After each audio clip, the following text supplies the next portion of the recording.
Terima kasih, apresiasi pada teman-teman yang secara swakarsa membangun sebuah gerakan untuk mendukung, dan ini adalah sebuah sikap untuk ikut terlibat di dalam menentukan arah ke depan. Kami sampaikan apresiasi.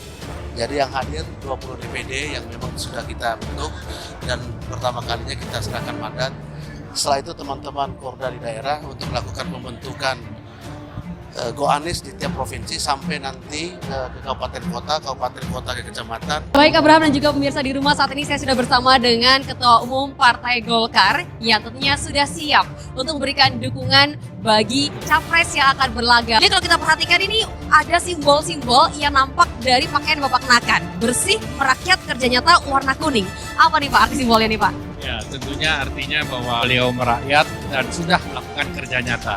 Jadi track recordnya sudah jelas, hasilnya sudah jelas. Nah, tentu kalau warna-warna itu menjadi bagian pendukung beliau, ya sudah konkret dan pasti kita memberikan dukungan. Dukungan seperti apa saja Pak Airlangga Hartarto yang Bapak dan juga Partai Golkar berikan? Nah, tentunya ke depan kita mengharapkan juga harapan-harapan ke depan dan strategik isunya yang perlu diperkuat kepada publik.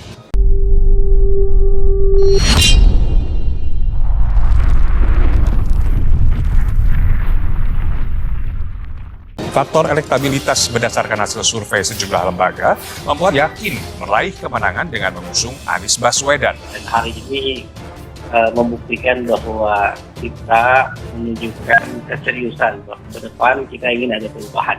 Dengan adanya sosok capres yang kita anggap memiliki 3 kriteria. Pertama adalah kriteria dia adalah berpotensi menang, yang kedua adalah simbol perubahan, yang ketiga adalah punya jiwa nasionalis dan religius. Jadi ini adalah momentum di mana kami secara resmi menyampaikan kepada publik bahwa pilihan 2024 sudah kami jatuhkan sebelum pemilu di 2024 nanti. Jadi kami belajar dari pemilu sebelumnya, tidak ada lagi sudden death tiba-tiba memilih, kita sudah saat ini.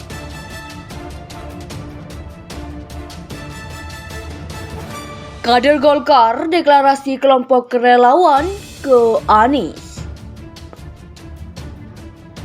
Sejumlah kader Partai Golkar mendeklarasikan pembentukan kelompok relawan ke Anies untuk mendukung pencalonan mantan Gubernur DKI Jakarta Anies Baswedan sebagai calon presiden pada 2024 mendatang.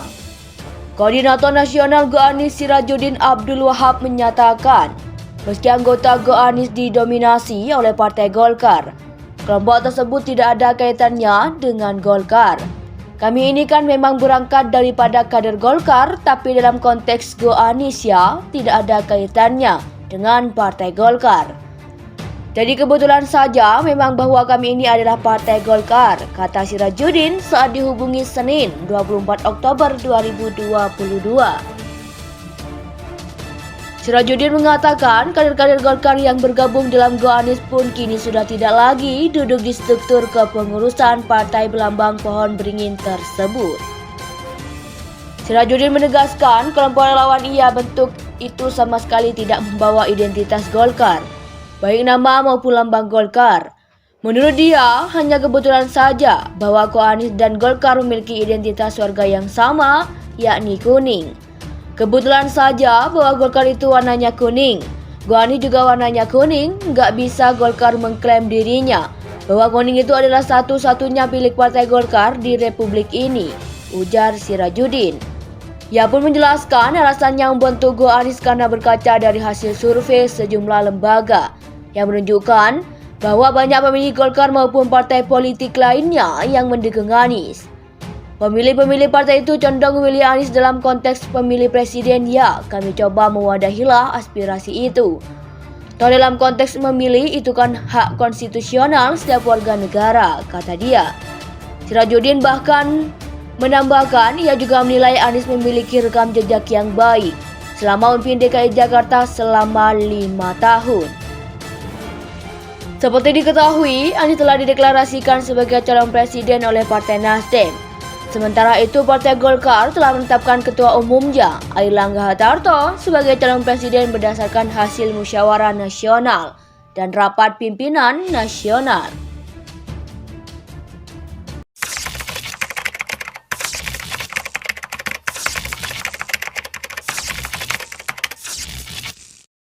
Mengenai koalisi besar dalam gelaran Pilpres 2024 yang akan datang.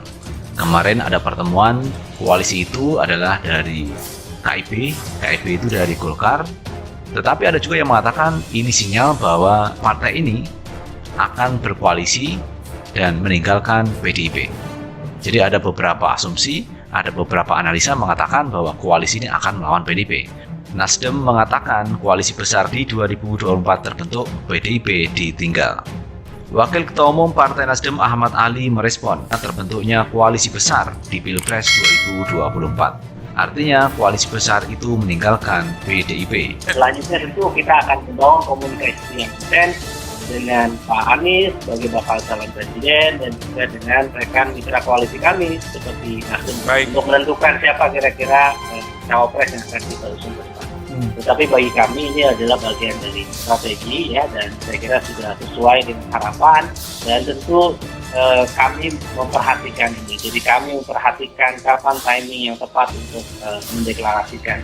Jadi ketika proses ini kami keliling ke berbagai daerah ya, dari presiden, kemudian menampung aspirasi dari DPW, DPD dari Indonesia, dan kemudian kita keliling juga untuk meminta masukan dari berbagai tokoh, dan kita perhatikan bagaimana survei dari waktu ke waktu, dan ternyata pilihannya memang ini adalah momentum yang tepat untuk menyampaikan deklarasi kurang lebih sebelum pemilu 2024 nanti.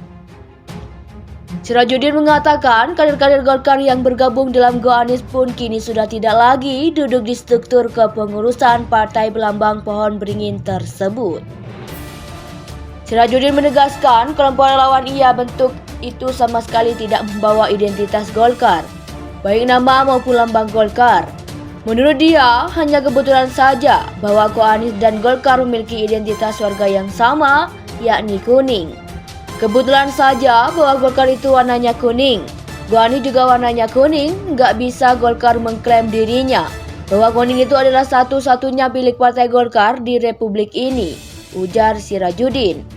Ia pun menjelaskan alasannya membentuk Goanis karena berkaca dari hasil survei sejumlah lembaga yang menunjukkan bahwa banyak pemilih Golkar maupun partai politik lainnya yang mendukung Anies. Pemilih-pemilih partai itu condong memilih Anies dalam konteks pemilih presiden. Ya, kami coba mewadahilah aspirasi itu. Toh dalam konteks memilih itu kan hak konstitusional setiap warga negara, kata dia. Sirajuddin bahkan menambahkan ia juga menilai Anies memiliki rekam jejak yang baik selama memimpin DKI Jakarta selama 5 tahun. Seperti diketahui, Anies telah dideklarasikan sebagai calon presiden oleh Partai Nasdem. Sementara itu, Partai Golkar telah menetapkan Ketua Umumnya, Airlangga Hartarto, sebagai calon presiden berdasarkan hasil musyawarah nasional dan rapat pimpinan nasional.